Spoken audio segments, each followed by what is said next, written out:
and welcome. I'm Ramesh Ramachandran, and you're watching a special broadcast here on DD India and DD News. And I have with me a very special guest, Chutintong Bongsagdi, the ambassador of Thailand to India, to discuss about bilateral, regional, or global issues of interest or concern to both Bangkok and New Delhi. Ambassador, welcome to DD India and DD News. Namaste. Namaste, Ambassador. Good to see you. Now, before I proceed any further, for the benefit of viewers, I want to quickly introduce my guest to you. Ambassador Bongsagdi is a career diplomat. He has held several positions in the Thai Foreign Ministry. He has handled the ASEAN affairs at the MFA. He has handled the World Trade Organization in Geneva and the Asia Pacific Economic Cooperation, or the APEC Secretariat in Singapore. And most recently, he held the position of Director General in the Department of International Economic Affairs at the Thai Foreign Ministry. Now, he has presented his credentials to the President of India on the 17th of May 2017. So he's been in India for a little more than 3 years now. And in another interesting development on a personal front for Ambassador Bongsagdi, he's been elevated as the Deputy Permanent Secretary in the Thai Foreign Ministry on the 18th of August. Now, for Indian viewers, this is the equivalent of the Secretary rank officer in the Indian Foreign Ministry. And he has studied in New Zealand and the United Kingdom, so he has a worldview. He comes from that perspective. And interestingly, his late father was also a diplomat, and his first posting was to New Delhi as an attaché way back in the 1950s. Ambassador Bongsagdi, once again, thank you for your time. Let's start with bilateral relations between Thailand and India. How would you describe contemporary relations in terms of political, security, economic, and cultural aspects of the relationship? Ramesh, thank you very much. You and the viewers may not know, but my ambassadorial post in India is my first bilateral assignment. All of the work that I've done before this has been multilateral. But I can say, walking away from India, from this job, that relations are in excellent condition and things have actually improved. So during my tenure, so I'm proud of that.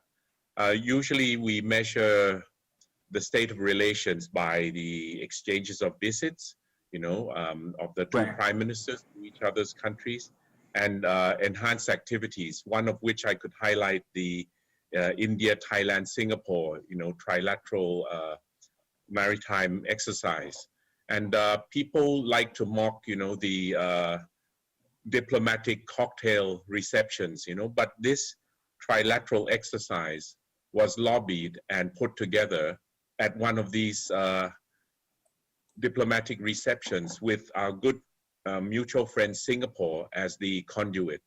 So, don't mock the diplomatic cocktail functions. If I could go on to the trade. Sure. Yes. Okay.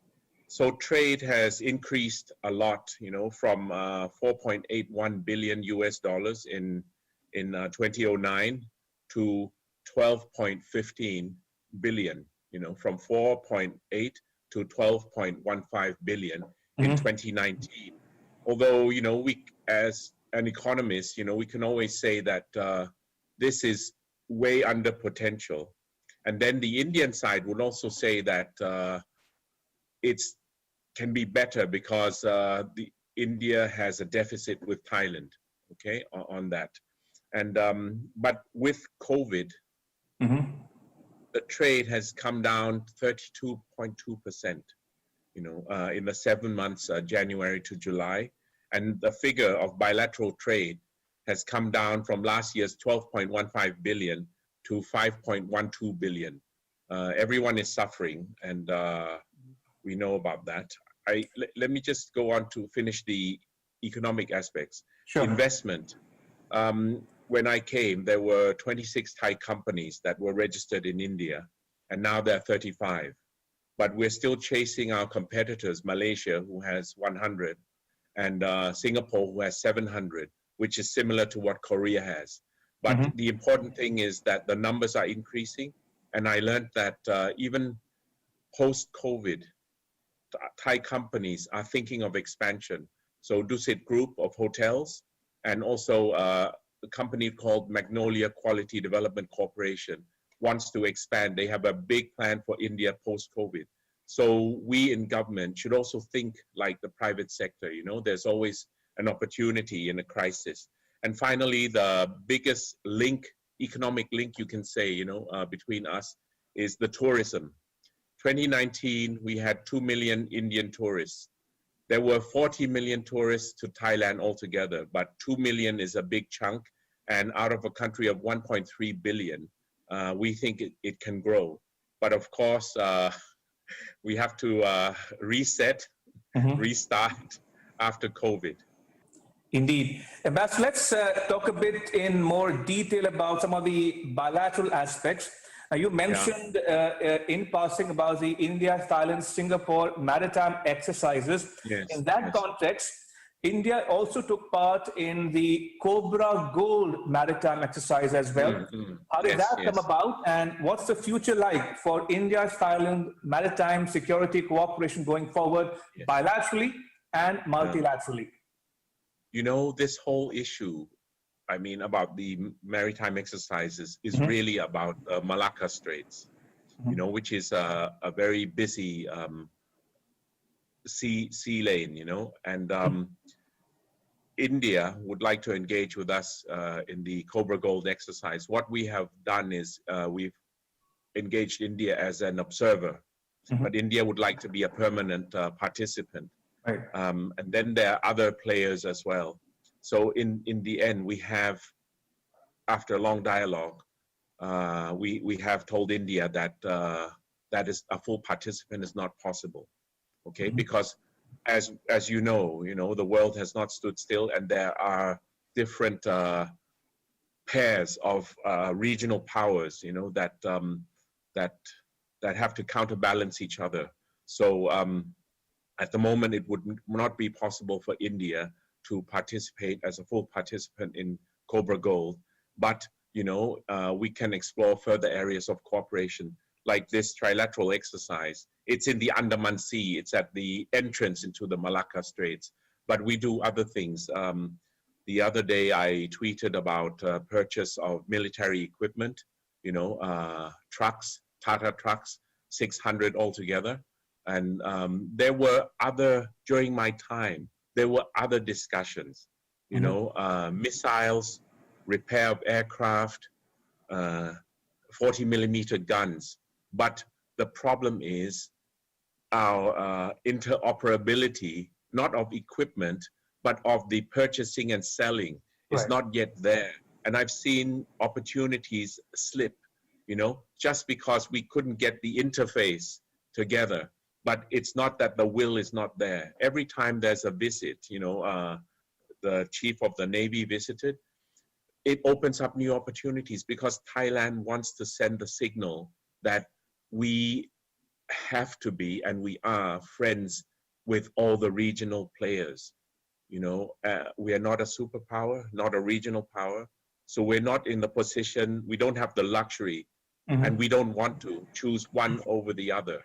And our survival depends on us being able to engage all the regional powers in a positive way for us, but also for you. Absolutely. Since you mentioned the Malacca Straits, Ambassador, I can't help but ask a follow-up question to the latest news coming out of Bangkok. The scrapping of the Kra Canal project, which was of much importance to countries in the neighborhood, particularly China, and also the delay on the part of Thailand to purchase submarines and other military hardware from China. So what's the current state of play between Thailand and China on these two projects? Let's talk about the Kra Canal, Sure. It was never a Chinese canal, okay? It's when it's seen from the view or from the lenses of others, who have, China has gained prominence, so people tend to look at things from a China lens. The Gra Canal has always been there, and there is not only one option. There, I think altogether almost 9 options. About where to cut across. The narrowest part of Thailand. But since I arrived here, I've said, even on Twitter, I said, it's like, read my words. It ain't gonna happen. But of late, I have to admit that it's picked up, some momentum. But the issues are the same for Thailand. We do have southern border provinces, which are predominantly Muslim. There has been separatist movement, and things are calmer now. We don't foresee. I was having a conversation with the Malaysian High Commissioner here. I mean, we don't see that they're going to become part of Malaysia or what. But Thai people are sensitive about that. They're worried that if we cut a canal across, the southern part of Thailand, from one side to the next, it will break the country into 2 parts. So that's a sensitive thing. But let's say from an economics point of view, if we had the will and we had the consensus to do that, Thailand will be rich. It's maybe, I don't know which will be better, to find oil or gas or to do this canal. But then it will also solve everyone else's problems with the congestion in the Malacca Straits. But I don't think it will happen. It may happen in the future, or the debate will come back and forth, but it will take a very brave prime minister, or a very charismatic one that could unify the country, or a situation, and for us to take that decision. So I think it's a little bit insulting for us, for people to say the Chinese canal. We can do it with or without the Chinese. We're not, because it's how do you say? I think it's a great investment. It's not one of those things that you only have to find a benevolent benefactor, to give you some charity. It's economically viable. Now on the submarines, India has donated or has provided Myanmar with a submarine. Yes. Singapore has submarines. We don't have a single submarine. We have economic interest to protect. And Sure. With this debate, people have noted before that in the past, in our history, more powerful nations have blocked, have closed the Gulf of Thailand, like the blockade of Britain, that kind of thing. So we need that. And we also need to have an eye on what's happening in the region, without having to depend on one power or the other. So that's there. But it was delayed because of COVID, among other things. Okay, so just for an example, sure. No Thai ambassadors, consul general or whatever will be able to buy a new official car from this October till next. We have to do our bit to help with the COVID-19 effort. Right. Just to go back to the economic aspect of the relationship, Ambassador, you spoke about the investments and the level of bilateral trade as they exist today and the scope for it going forward. Now, specifically about them, some talk about a bilateral FTA. Is that still on the table? Yeah. So we have many tools on the table. One, which India doesn't buy is the RCEP, Regional Comprehensive Economic Partnership. Okay, that's one. The other two that, another one that is on the table and stuck is the BIMSTEC FTA. Okay. Now, two that are operational. One is the bilateral FTA, which we have an early harvest. I think it covers 83 items. But, okay, Thailand has benefited from that. Okay, we haven't taken it further. What India attaches priority is the ASEAN-India FTA, which India wants to review. Okay, now, from our side, the priority of the ASEAN side has been to complete the RCEP, which was designed, negotiated with India in mind. Okay, so it was not that, oh, okay, India stand to one side and I have important work to do and let's finish that first. But maybe we didn't take the pulse of India, enough. Anyway, so that's done. What we have said is, yes, we will review the ASEAN-India FTA after RCEP is signed. So that should be happening the end of the year, November. And then now we're already actively talking about the ASEAN-India FTA review. India wants more on the services side. There's a philosophical issue here, with the FTAs. Number one, I mean, if we did an FTA, you and I, we would negotiate to our best interests, yes?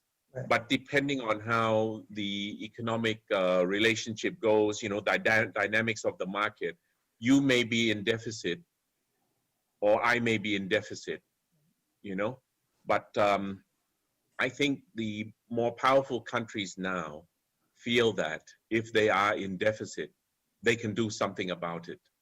Okay, like, America. Now, from India's perspective, India would like to renegotiate, hey, we have competitiveness in services and so on. So that should be, that's fair enough, everyone, sure. Even a smaller country can call for renegotiation. Absolutely. So that's that. But I feel that if you have the logic of a good trade agreement is one where I have a surplus, that is not tenable in the long run, because comparative advantage and competitiveness, shifts over time. But talking is okay. Talking is good. We'll do that. Right. Ambassador, so we've discussed the entire range of bilateral issues, but I want you to look ahead, so to speak. Are there any complementarities in the two countries' engagement with the world at large? We talk about India's Act East policy, which came into being in the early 90s. And then you have Thailand's Look West policy, which came in the mid 1990s. So are there complementarities that can be leveraged going forward to bolster and boost the relationship? I just like to note for your benefit and the viewers' benefit that you had at first you had Look East and we had Look West, okay, and there was an Indian guy working at SCAP. He used to come from your Ministry of Commerce, and we brought and so and SCAP had done a study. And coming together of India, Thailand, and SCAP led to BIMSTEC. So yes, the meeting of minds can lead to things happening, but sustaining those initial, coming meeting of minds is another issue, another challenge. Anyway, in 2022, India will chair G20. Yes. Thailand will chair APEC, Asia Pacific Economic Cooperation, and we will also chair BIMSTEC. So we can bring those together for things like rebuilding multilateralism, yes, which has receded a bit, rebuilding economies, and building back better in terms of sustainability and inclusiveness, because COVID has pointed out to us the weaknesses, I mean, you and I, we have jobs, we're okay, but we are only as strong as the weakest people in society, yes? Very true. Because you can't lock yourself at home all the time, right? So anyway, multilateralism, rebuilding economies, and then in terms of the quality, the inclusiveness and the sustainability, that is what we can do, together. I had, when I arrived, I came with, a Thai mindset, and I thought, because in APEC, we have been talking about broadening the membership, and India is, a significant global player. I don't want to say the most significant, but it may be one day, and I asked the in first few meetings, do you want to join APEC? Then India says yes. And then now this is where we diverge, like the APEC people say, what does India want to do about it? Okay, how do you want to show that you are ready to be a member of APEC? Now, Indian side would say, okay, so what are you going to do about it to make us want to join you? So after 3.5 years, I've decided that, and with the experience of RCEP, I've decided that I'll leave India to decide what she wants to do. And when India says, I want to do something, we will support. Because I don't think the nature of India, we can't drag India. India has to want something, and then we facilitate. I think, and ahead, just the COVID aspect is the health security. Sure. The economic security, food security, and I mentioned before the social aspects, inclusiveness and sustainability, because that will prepare us for the next pandemic, which can and will happen. So if countries were like enclaves, we can't. Many countries are now very much shut down, but the economic figures are not sustainable. So that's for the future. And talking about historical and civilizational ties and links, Ambassador, one can't help but also talk a bit, if you will, about the cultural aspects, namely the religious angle or the religious perspective to the relationship. As you mentioned, Buddhism could be a common link. And I'm told that Ramayana has a Thai epic as well called Ramakin. So we have age-old ties between India and Thailand. Yeah. And I'm told Sanskrit has some influence, has had some influence over the Thai language as well. So talking about people-to-people ties, what's the way forward in leveraging those close ties for the betterment of the two peoples going forward as well? I think tourism.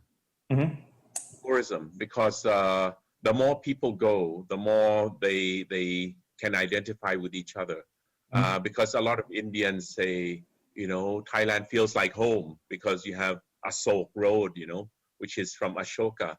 You have Suvarnabhumi, airport, which, is from your language, and so on and so forth, And one of the things that I found during COVID times is that the line that divides who is Indian and who is Thai is not black and white, because you have some Indians who are, holding Thai passports.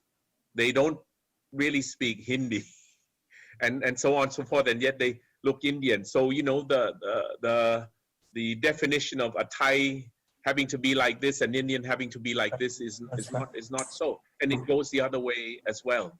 So we've learned that. So one of the things that the Tourism Office of Thailand has tried to do while we cannot resume normal travel is to keep Thailand on top of your mind, on top of the Indians' minds. People are pleading with me every day, like, hey, let's open up the tourism.